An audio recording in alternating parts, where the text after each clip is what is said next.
নমস্কার বন্ধুরা, এই মুহূর্তে যাকে আমার পাশে দেখছো সে হচ্ছে অপরাজিতা, আমার ভাইজি। বলতে পারো ও আমার খুব কাছের প্রিয় একটা বন্ধু। আর সামনে মহালয়াতে ওর অ্যাকচুয়ালি জন্মতিথি, আর ওকে পুজোতে তো কিছু না কিছু দেওয়াই হয়। সো আমি এবার ভাবলাম যদি ওর এই স্পেশাল দিনটাকে একটু স্পেশাল করে দেওয়া যায়, তাই সফসি থেকে একটা টি শার্ট অর্ডার করলাম।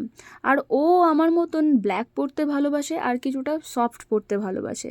তারপর যখনই আমি পার্সেলটা হাতে পেলাম তখন দেখলাম যে এটা একদম সিম্পল একটা ব্ল্যাক টি শার্ট এসছে, আর অতটা গ্লেজিও নয়। তাই ভাবলাম যদি এটাতে কিছু করা যায়। আমার কাছে কিছু কালার ছিল, তুলি ছিল। এবার যেমন ভাবা তেমন কাজ, বাচ্চাদের মতন এটার মধ্যে কিছু আঁকিবুকি করতে শুরু করলাম। এই ফার্স্ট টাইম আমি টি শার্টের মধ্যে কিছু করা, আঁকা টাকা ট্রাই করলাম। জানি না কেমন হবে। আমার তো একদম পছন্দ হয়নি ফাইনাল এই কাজটা দেখার পর। বাট তোমাদের কেমন লাগছে বা লেগেছে আমাকে একটু অবশ্যই জানিও। অ্যাকচুয়ালি কী বলো তো, আমার ভাইজি না আমার মতোই অনেকটা মন মানসিকতার।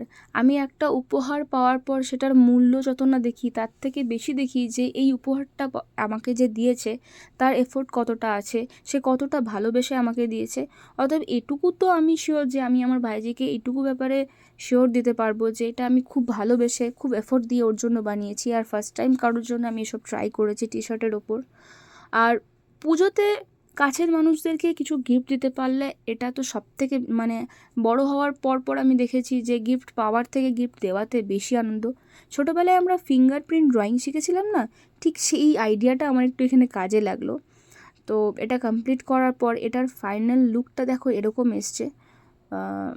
আমার এরপর টি শার্টটা পুরো কমপ্লিট করার পর আমার তখন মনে হলো যে আদৌ কি টি শার্টটা আমার ভাইজির হবে, কারণ অর্ডার করেছিলাম এম আর এসেছে এল।